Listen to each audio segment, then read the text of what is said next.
Alrighty there now. It has been 660 years in the future, and the map is somewhat more consolidated. It's interesting to see the rise and fall of several empires over the several generations. It's almost as if you can see when the conquerors stop being in charge, because the empire pretty much falls apart immediately or within 2 generations, which is a very interesting thing to happen. I think at one point Britannia owned most of the world, same with the HRE, same with Sweden. We're now witnessing the rise of Russia. First things first, let's see how many conquerors are left. Out of the 2,500 we started with, we've only got 5. I'm not really sure what makes people stop being conquerors. I think it's one way or another they stop it.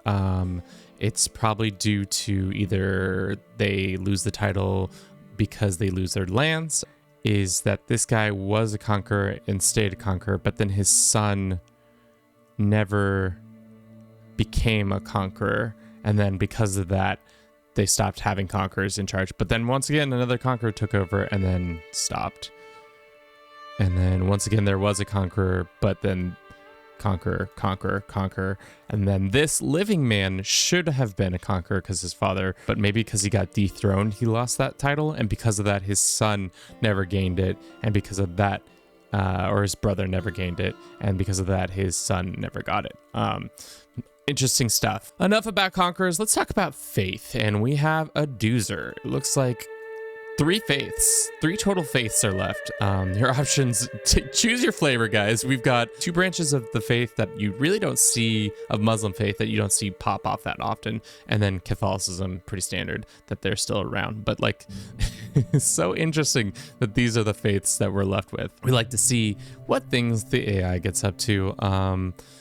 Lots of big blocks still, even after 660 years. It feels like Butcher or Butri, I forget how it's pronounced, is doing pretty much the same, whereas France and French and Iberian has been mixed and mashed. HRE being absolutely massive. Georgia also expanding. The Byzantines losing a lot of land to Pontus and Georgia, as well as some other. I think that's it. I think the Baltics are just Estonia left as their only representation. As for development, we started with 0 dev just to make it even more of a playing field, just to see how well the AI would do, and it looks like for the most part the places you traditionally that do well are doing well, and the places that are not gov type. We never look at gov type, but I wanted to see. It looks like for predominant clan that makes sense, and the Catholic parts is still feudal, but the Russians are administrative, and they seem to be the only administrative government out here, slowly converting all their lands to administrative governments. Some republics here and there. No theocracies. I feel like theocracies, there's one, and then the Pope still somehow exists, probably bringing in not that much money. 564 gold, not as much as I would have thought. And then after that, let's look at landless rulers just to see like how many there are. I think we put a cap on them, but I just like to see if there's a huge mercenary company walking around somewhere.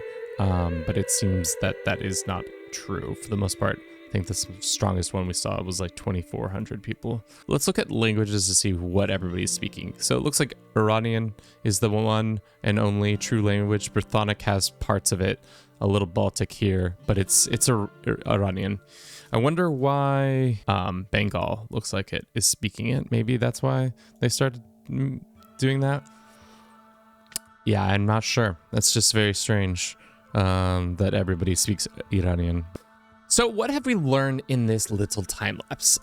Conquerors still as dominant as before. Really surprised by the fact such a severe drop off. That is something I would be interesting to ascertain, why sometimes they just like 2,500 is a lot of people, and then all of a sudden we only have 5. I think that's all we got for you today. Thank you so very much for watching. I hope you enjoyed this. If you did, don't forget to comment, like, and subscribe. And as always, have a good rest of your day. Ciao.